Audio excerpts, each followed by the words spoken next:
हमारी दुश्मन बनी? तू भाई तू ना 2-4 झापड़ मार पात्र भगा दा।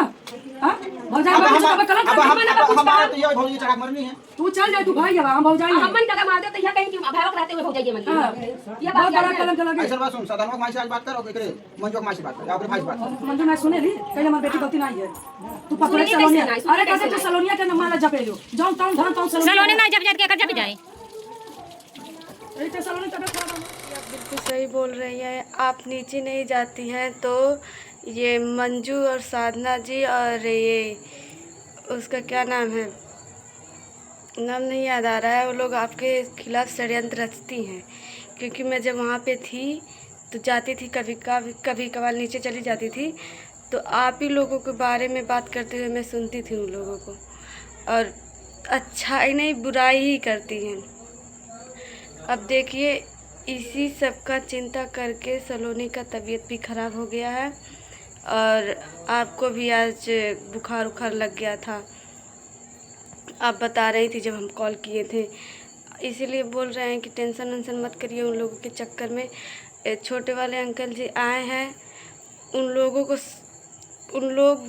उन्हें भी भड़का के रख दी हैं और बबीता आंटी के खिलाफ़ भी भड़काई हैं। पता नहीं क्या बोली हैं। बोल रही हैं कि बबीता हम लोगों को मारने के लिए बोल रही है, गाली दे रही थी और भगा रही थी कि हमारे घर पे मत आना और मेरे जो गेट है गेट के अंदर मत आना, हमारे घर पे मत आना, तुम लोग झगड़ा करने आती हो। हम छोटी वाली सासू माँ से बोलेंगे कि अपनी बेटी को मेरे घर मत आने दीजिए। और साधना जी के मम्मी से भी बोली थी कि अंकल जी से बोली है साधना जी कि मतलब बबीता आंटी बोली है उनके मम्मी से जाके मेरे घर मत आने दीजिए साधना को, नहीं तो बहुत बड़ा बवाल हो जाएगा, तो मैं उसकी भागीदारी नहीं हो सकती। तो ये लोग आंटी जी आप लोगों के खिलाफ़ सच में षड्यंत्र रचती हैं, क्योंकि हमें भी पता है। और आप आती नहीं हैं जल्दी नीचे, सोचती हैं कि जाएंगे तो झगड़ा करेंगे, और वो लोग ऐसे ही हैं। आप नीचे जाते हैं तुरंत ही झगड़ा उन लोगों का चालू हो जाता है, जैसे देख के जलती हैं आपको और सलोनी को। और सलोनी की वो जो काजल तो कभी नीचे आ जाती है कभी ऊपर आ जाती है, उसे कोई कुछ नहीं कहता है, लेकिन आपको और सलोनी को देखकर बहुत जलती हैं सब, ये तो आपको पता ही होगा। और ये काजल की मासी है जो, वो तो और जलती है, सोचती षड्यंत्र रच रही है, सोच रही हैं कि काजल का शादी करा देंगे राज के साथ तो सलोनी को घर से निकाल दिया जाएगा। तो आप ही लोग बताइए दोस्तों कि सलोनी पहली बीवी है राज की, तो दूसरी शादी कैसे कर सकता है? जब लेके आया है तो कर भी लेगा, तो दोनों साथ में रहेंगे तो कुछ हो नहीं जाएगा। तो फिर भी ये लोग सोच रही हैं सलोनी को भगाने के लिए, बोल रही हैं बीमारी यही है, ऐसे है वैसी है। मानती हूँ उसका तबीयत हमेशा ख़राब हो जाता है, और पता नहीं कौन सा बीमारी है उसे भी मुझे पता नहीं है, लेकिन किसी का कोई बीमारी रहता है तो उसे कोई छोड़ तो नहीं देता है ना। अब आप ही लोग बताइए। ये जो बबीता आंटी हैं उनका भी तबीयत कभी काल ख़राब हो जाता है इन्हीं के चक्कर में। वो जो आपकी सासू माँ हैं नीचे वाली, वो भी इतना खरी खोटी सुनाती हैं। जो बहू है उनके खिलाफ़ नहीं बोलेंगे, जो बहू नहीं है 4 दिन की आई है काजल की मासी, उसके साथ रहती है और उसी से बातचीत करती हैं, उन्हीं की बात मानती हैं। बोलती हैं कि मेरा कोई ख्याल नहीं रखता है, सब कुछ मेरा काम ये काजल की मासी करती है। काजल की मासी इसलिए करती है उनका काम ताकि मैं घर में रह पाऊँ, मुझे कोई भगाए ना। और ये सब का जड़ विनोद अंकल है, वही सब करवा रहे हैं, वही बुलाते हैं उन्हें बार बार। अब देखिए वो सोचते हैं कि काजल की मासी जाए ना, और सरिता आंटी जो सोचती हैं वो सही है, इसीलिए उसे बार बार बुलाते हैं।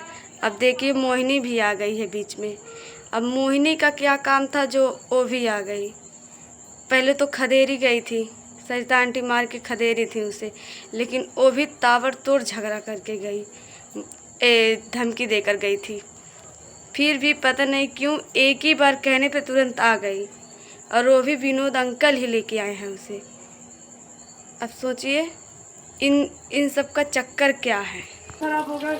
हमार दिमाग खुद ना काम कर एकदम मत्ती कह के धै देली बाटे ने सब जने उठनाई करे बा बस ये आवता जब एक कजरी मोसे ना तब ये तीनों बैठ के पंचायत करेगी। हाँ देखा जात हम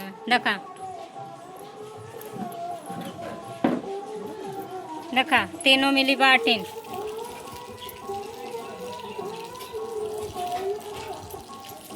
हम चाहिए टान लो ऐसा कुछ भरत ही आती ना यो जाके सुना दो देखा हम तो ऊपर रह जाते हैं ना और नीचे वाले के का करे भाई करकच के वजह से हम नीचे नहीं अरे जाए।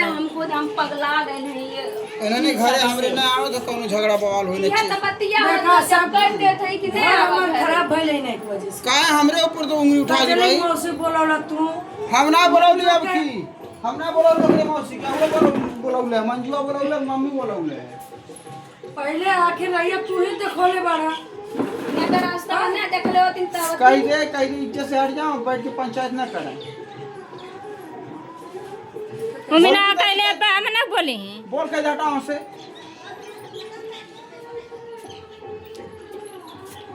ए भैया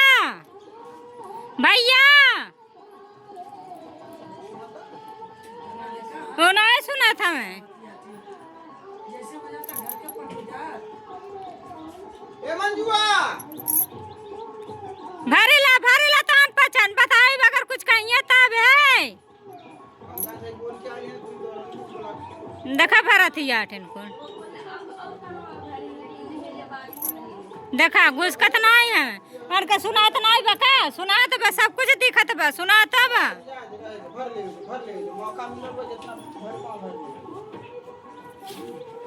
का भाई भाई सही रात में स्कूल का हम सही एक कभी एक ऊपर गुस्सा लगा एक रखलाऊ के सब तैयार हो गए तब एक समझ में ना लेकिन आया आप लोग बाटी सुइयो दवाई करावते खियौतो है और साथ होनन के दे आई जाती का ऊपर है भेज ले खातिर ऊपर है ली जवन है ना जवान होला तब जा कोन से बतावे ले और ये कोनो मतलब ना है वहीं का बात जाले नीचे उनके बताए तब कैसे उन्हें कुल बत्ती जान जानी सब तो एमे तो जा गल है इतना कुछ हो गल गल का है और जौन बतिया होता ना जाके बता दीजिए हां तो कहिए अच्छा से तेरे बोलते बाटे इतना चियारा थे कौन कैसे में पहले इतना मो चियारा थी यार को अब कजरी मोसे देखो वोट रंग ली और कोई करो लाली एक ना मोती ना अगर तू खराद बिटिया का तो वोट ऐसा थोड़ी ना रहते चमकते ना लगा